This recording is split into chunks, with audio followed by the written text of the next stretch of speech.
So let's start with US economy. You said before Christmas that we hadn't had the slowdown yet. So has it now arrived? Are we still waiting? What are some of your thoughts at the moment?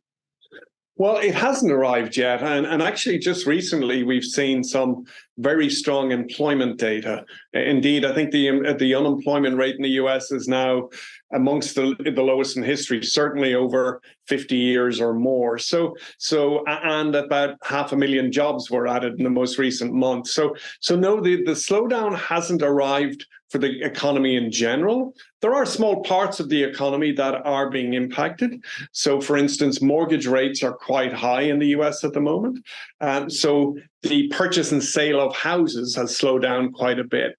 But that's only a relatively small part of the overall economy. When you look at consumer demand and indeed corporate investment, at the moment, they remain strong. That being said, we might expect something of a slowdown over the next number of months as inflation slows down. That will slow down the economy a bit. And how does that leave smaller companies? Some think that they will do better than the US large caps in the next few years. So do you agree with that sentiment? Certainly, so we think the economy will slow down somewhat this year before recovering when interest rates start to be cut and reduced.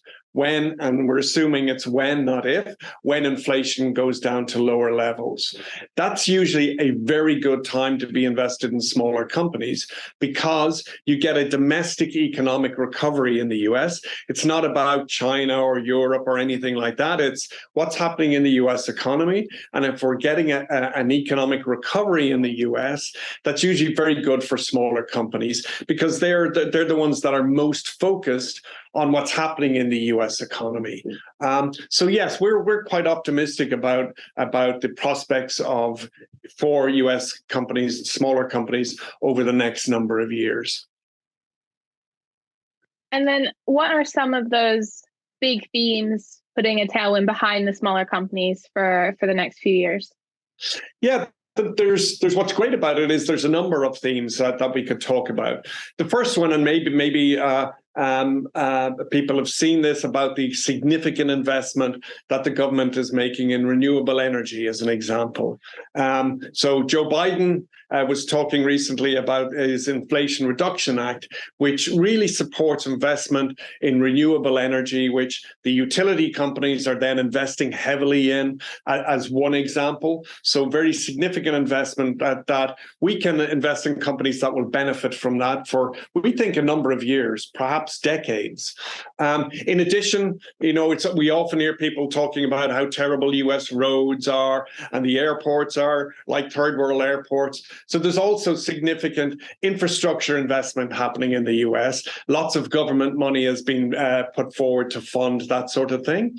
And then the final one is, during COVID, everyone realized that we were perhaps too reliant on China in particular for some key items that go into what we use every day. So, for instance, pharmaceuticals.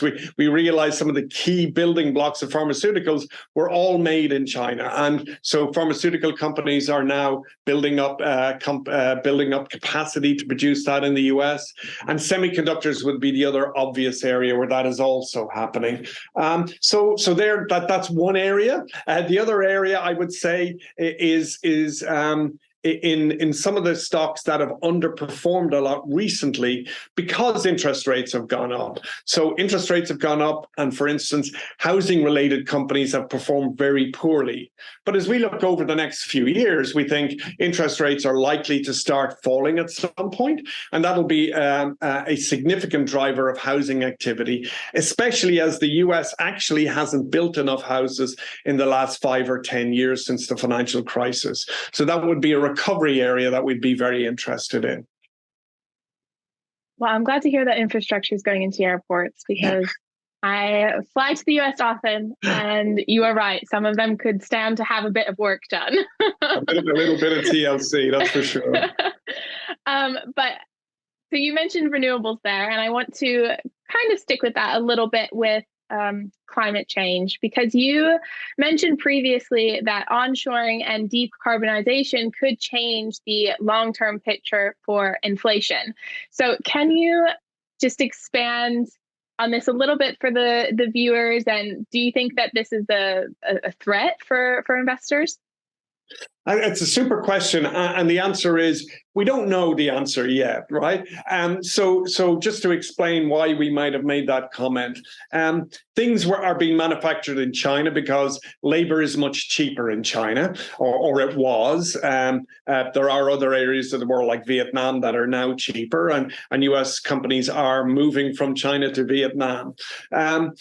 So I think what's important about the companies that are relocating to the US is they don't depend on having lots and lots and lots of people. Rather, it's lots of equipment. So for instance, a semiconductor factory is really a massive investment in these very sophisticated machines that make the semiconductors. Those machines cost the same whether they're bought in America or bought in China. So really the cost of producing a semiconductor in the US shouldn't be that much different to what it is in China. So from that point of view, we think the inflation, where people fear inflation might happen because more is made in America, we probably think that fear is exaggerated. As I said, we're the people-heavy industries that are relocating. They're, in general, relocating from, say, China to Vietnam, where costs remain very low.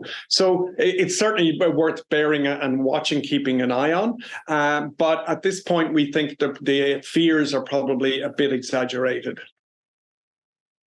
That's great. Thank you. Certainly a lot to think about, and good to see optimism as well coming through. Thank you for taking time to talk to us today. Not at all. It's been a pleasure. Thank you very much.